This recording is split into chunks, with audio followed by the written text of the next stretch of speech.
पूरे सूबे में बारिशों की वजह से हादसात हुए। सवात में 18 से ज़ायद अफराद डूब गए। घंटों तक मदद के लिए पुकारते रहे लेकिन रेस्क्यू ऑपरेशन वक्त पर शुरू नहीं हो सका। हमारे यहाँ हुक्मरानों के लिए तो हेलीकॉप्टर्स फौरी पहुँच जाता है, लेकिन इस तरह का वाक़या हो तो मदद नहीं पहुँचती। इस वाक़े का ज़िम्मेदार कौन है? बिस्मिल्लाहिर्रहमानिर्रहीम, इय्याका नअबुदु व इय्याका नस्तईन। देखिए, इस तरह है कि at the end of the day अगर आप पूछें कि जिम्मेदार कौन होता है, तो जिम्मेदारी इस किस्म की हर चीज़ की जिम्मेदारी हुकूमत पे आती है, चाहे वो फेडरल हो चाहे वो प्रोविंशियल हो। वो कहते हैं ना, कुल्लुकुम राइन व कुल्लुकुम मसूलन अन रैयतिही, और तुम में से हर एक निगहबान है और उसे उसके रैयत के बारे में सवाल होगा।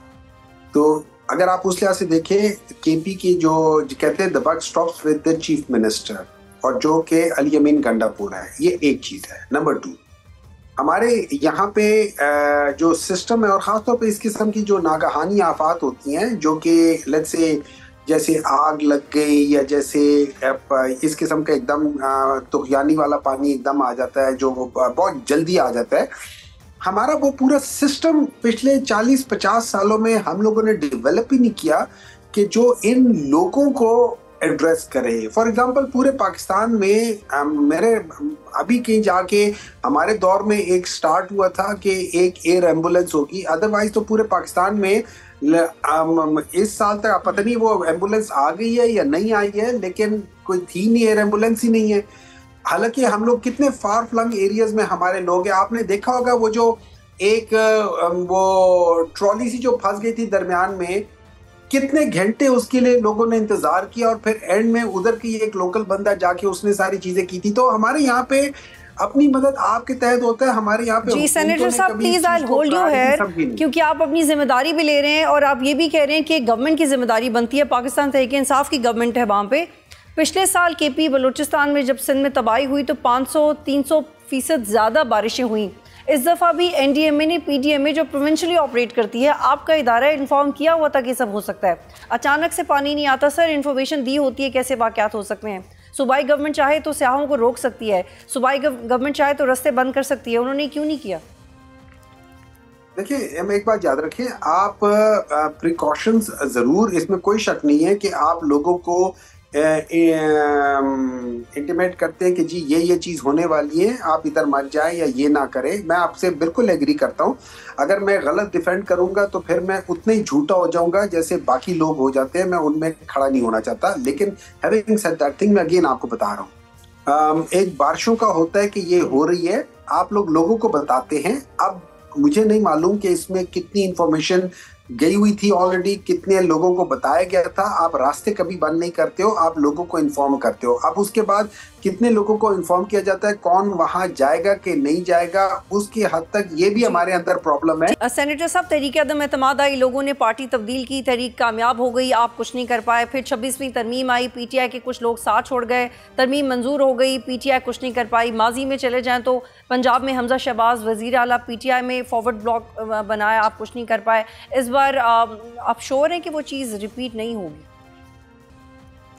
देखिए, पहले सेक्शन में जब आपने इस जजमेंट के बारे में पूछा था तो इलियास राणा साहब ने कहा था कि मेरे ख्याल में इनको पूरी तरह, आप सब लोगों को पूरी तरह पता है कि हो क्या आ रहा है।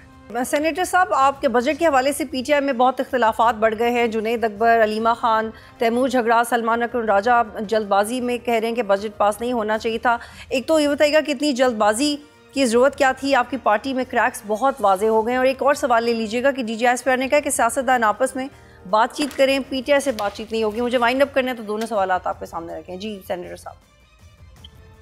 देखिए, आपने एक सवाल किया था, आई एम श्योर उसकी एक बेसिस होगी जिस पे आपने सवाल किया था, और मेरी नज़र में, मेरी इंटरप्रिटेशन में इलियास राणा साहब ने उसको ब्रश साइड कर दिया।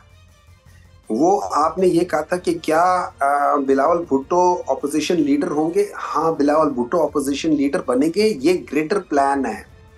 मैं वजह बताता हूँ क्यों ग्रेटर प्लान है। ग्रेटर प्लान ये है कि जब ये सारी सीटें वो करेंगे तो इलियास राणा साहब कहते हैं फिर इलेक्शन में ये खड़े होंगे।